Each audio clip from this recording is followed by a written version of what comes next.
சென்னை நுங்கம்பாக்கம் ரயில் நிலையத்தில் இளம்பெண்ணை கத்தியால் குத்தி கொலை செய்துவிட்டு தப்பி ஓடிய மர்ம நபரை போலீசார் தேடி வருகின்றனர்.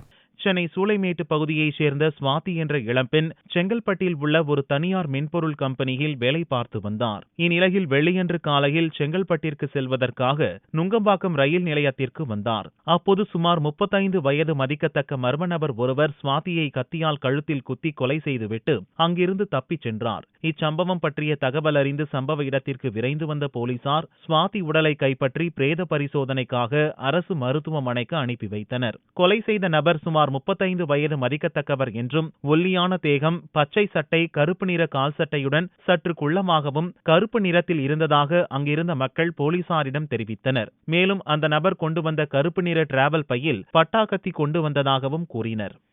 நுங்கம்பாக்கம் சிஏ இன்ஸ்டியூட்டில் படிக்கிறேன். இங்கே மார்னிங் ஒரு மர்டர் நடந்ததுன்னு கேள்விப்பட்டோம். இங்கே ரயில்வே ப்ரொடெக்ஷன் ஃபோர்ஸ்லாம் இருக்கு போல இருக்குது. பட் ஸ்டில் இன்னும் கொஞ்சம் ஸ்ட்ரென்தன் பண்ணால் காலேஜ் கேர்ள்ஸ்லாம் 2 காலேஜ் இருக்குது போல இருக்குது இங்கே நுங்கம்பாக்கம் ஏரியாவில், எம்ஓபி அண்ட் டபிள்யூசிசி. அவங்கெல்லாம் கொஞ்சம் பார்த்து போகலாம், இங்கே கொஞ்சம் தைரியமாக போகலாம். ஸோ அதுக்கு ரயில்வே ப்ரொடெக்ஷன் ஃபோர்ஸை கொஞ்சம் ஸ்ட்ரென்தன் பண்ணிக்கணும்னு ரெக்வெஸ்ட் பண்ணிக்கிறோம் ஸ்டூடெண்ட்ஸாக. சிசிடிவி கேமரா கூட இங்கே இன்ஸ்டாலே பண்ணலை போல இருக்குது, ஒன்று கூட இங்கே பார்த்ததில்லை நாங்கள்.